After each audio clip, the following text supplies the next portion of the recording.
धर्म, संस्कृति एवं अध्यात्म से ओतप्रोत भारत के विभिन्न क्षेत्रों में धर्म ध्वजा लहराने वाले पूज्य आचार्य श्री से जुड़ने व अपने परिवार व बच्चों को संस्कारवान बनाने हेतु हमारा चैनल भक्ति भाव अवश्य सब्सक्राइब करें और बेल आइकन दबाना बिल्कुल ना भूलें।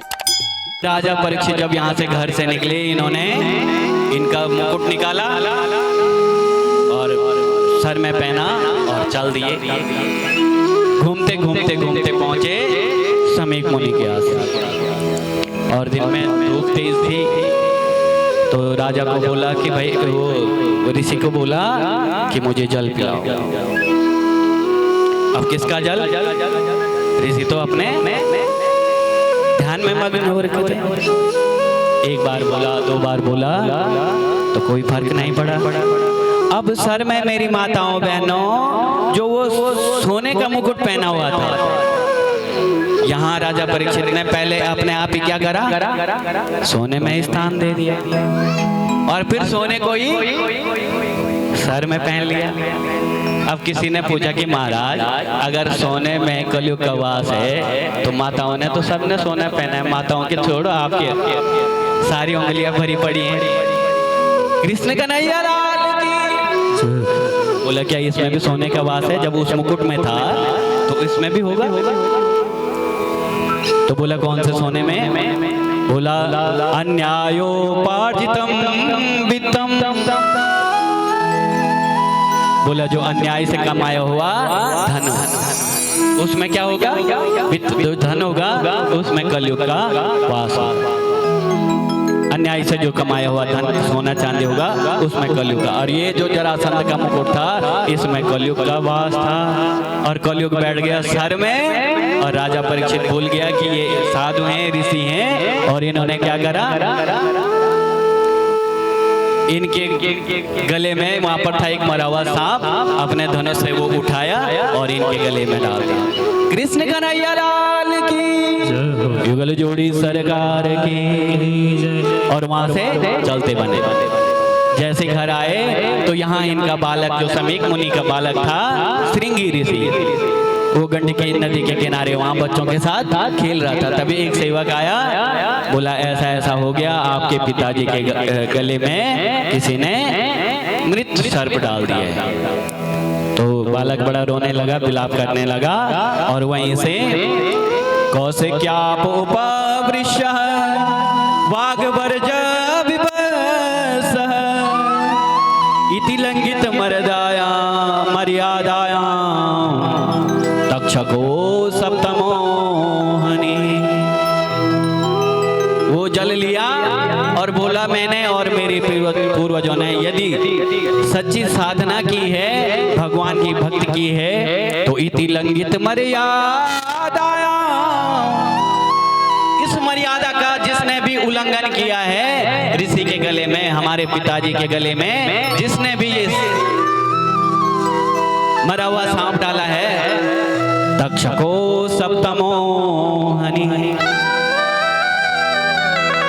जो सांपों का राजा तक्षक है, वो तक्षक उसको 7 दिन में डस करके नष्ट कर देगा। कृष्ण कन्हैया लाल की। तो 7वें दिन मृत्यु का वरदान दे दिया। अब जैसे घर आया पिताजी को बड़ा विलाप करने लगा। जब रोने लगा तो पिताजी का जो समीक मुनि थे उनकी जब समाधि खुली तो बेटा बोला क्या हुआ? बोला कोई राजा आया था और वो आपके गले में ऐसा मृत सर्प डाल गया और हम उसको शाप दे चुके हैं कि 7वें दिन मृत्यु का भय। अब जब मृत्यु को शाप दे दिया तो ऋषि ने बहुत समझाया, बोला बेटा ऐसा नहीं करते हैं, वो एक धर्मात्मा राजा है और धर्मात्मा राजा हमारे क्या होते हैं? प्रजा के पालन करने वाले होते हैं और वो हमारे भगवान होते हैं। और धर्मात्मा राजा को कभी ऐसा शाप नहीं देना चाहिए, ये तो बहुत गलत कर दिए, वो तो हमारे पालनहार हैं। अब जब हो गया तो जो काम हो गया तो हो गया, अब वो वापस तो लिया नहीं जा सकता था। राजा ने बड़ा पश्चाताप करा कि हे बेटा ऐसा नहीं करना, इतना बड़ा राजा, वो भी धर्मात्मा राजा। कृष्ण कन्हैया लाल की। अब राजा यहाँ घर आए और परेशान हो गए। उन्होंने सुन लिया कि शमीक मुनि के पुत्र श्रृंगी ने आपको वरदान दे दिया। क्या वरदान दिया? साप दिया कि 7वें दिन में आपकी मृत्यु तय हो।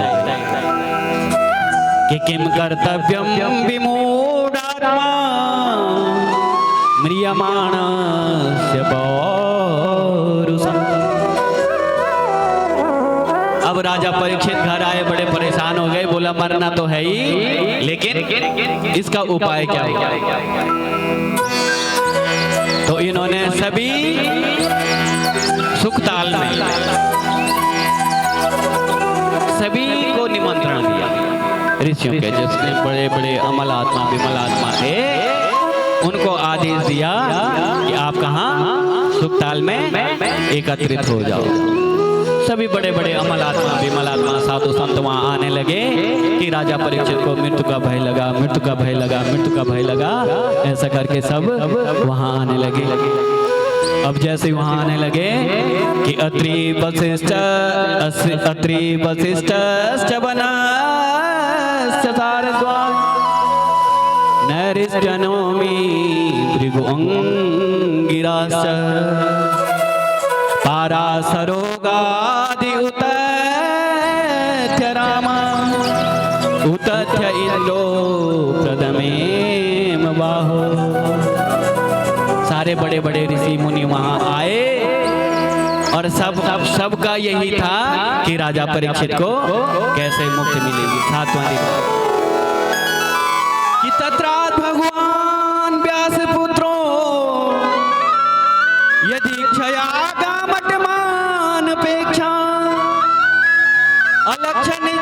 अलक्षलिंगो निजलाभ तुष्ट घृतस्य बाले रवदूत वेशः। तभी वहां पर जिसके हमने अभी कथा सुनाई थी, कल शाम को कथा सुनाई थी, कौन सी वाली? अमर कथा। वो सुखदेव व्यास जी के नंदन व्यास नंदन सुखदेव मुनि पहुंचे।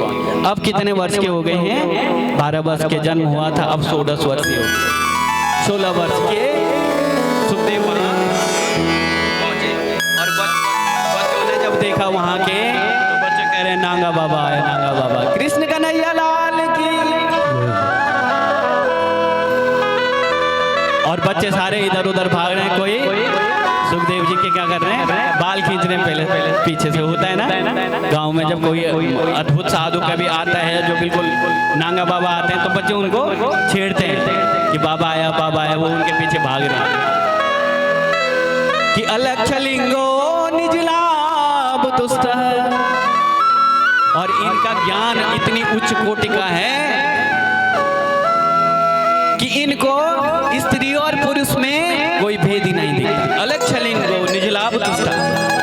इनको ज्ञान ही नहीं है कि कौन स्त्री है और कौन पुरुष है। इतना प्रबल उच्च कोटि का ज्ञान है। रवदूत वेशः। और जैसे यहाँ ऋषियों ने देखा कि ऐसे सुखदेव व्यास नंदन सुखदेव मुनि 16 वर्षीय कोपिन पहने हुए। पहले पुराने समय में कोपिन पहनते थे ना, लंगोट।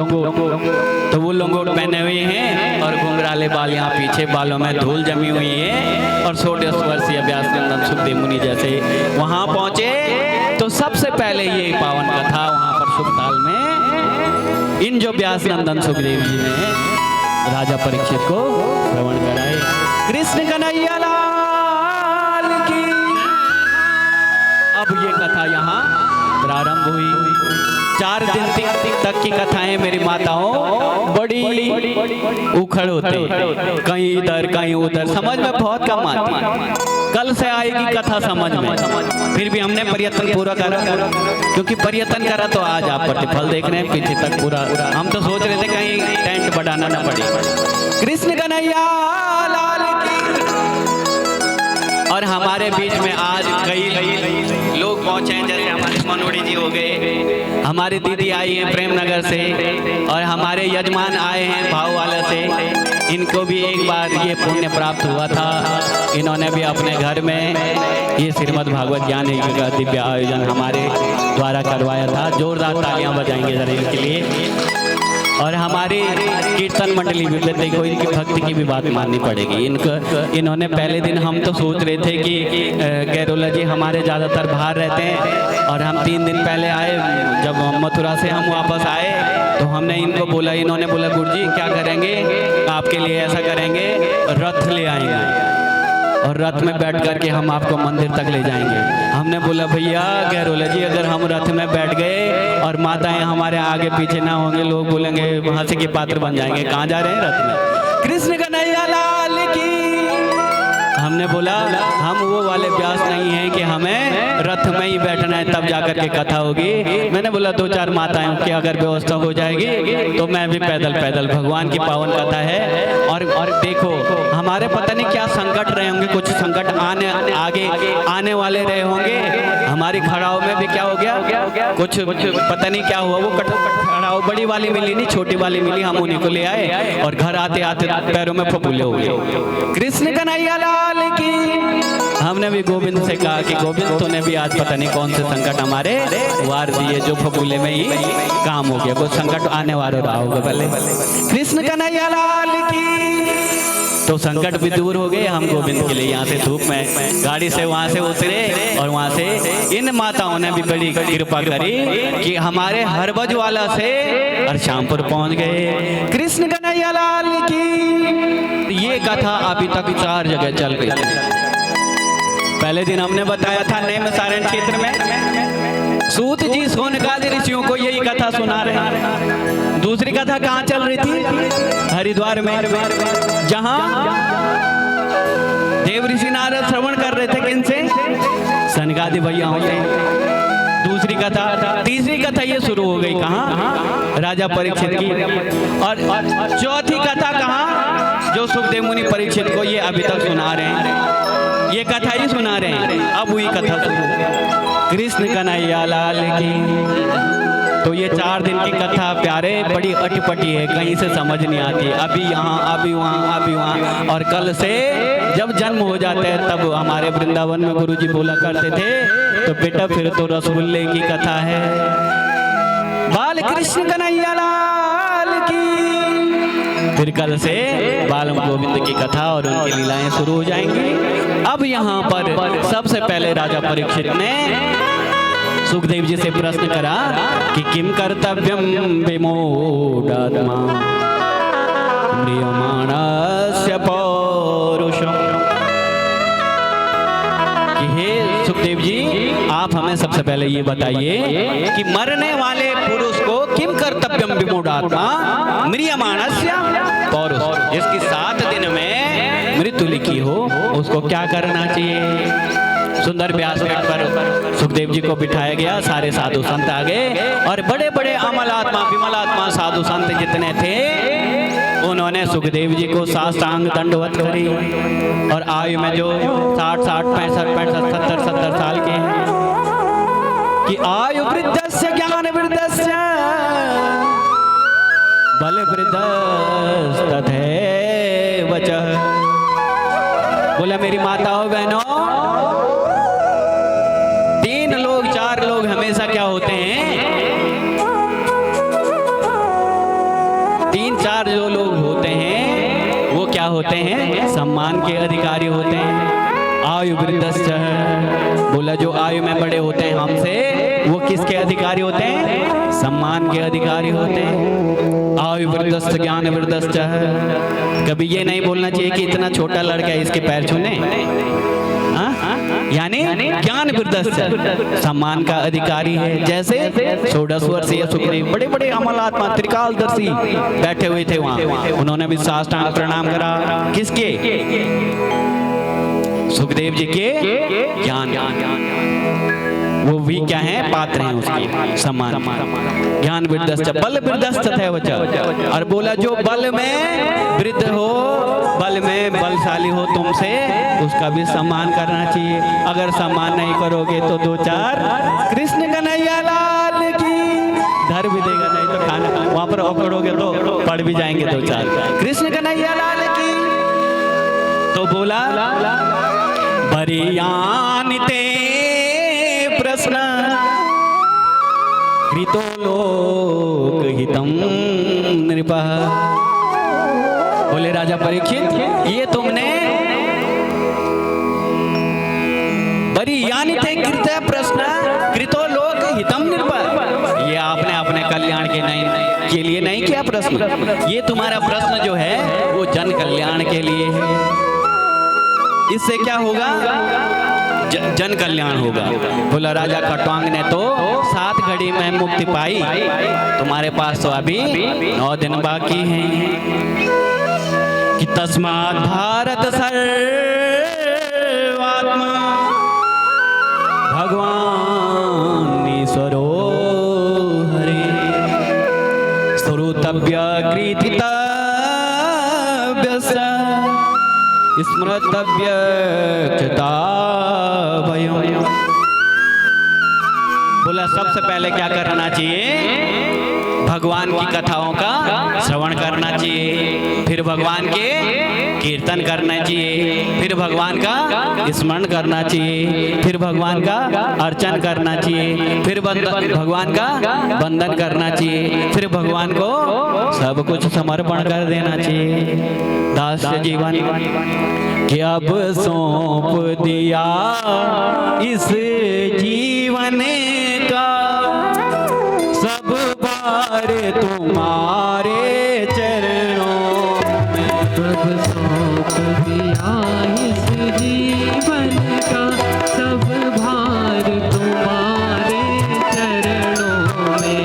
है जीत तुम्हारे चरणों में, है जीत तुम्हारे चरणों में, और हार तुम्हारे चरणों में, और हार तुम्हारे चरणों में। अब सौंप दिया इस जीवन का, अब सौंप दिया इस जीवन का, सब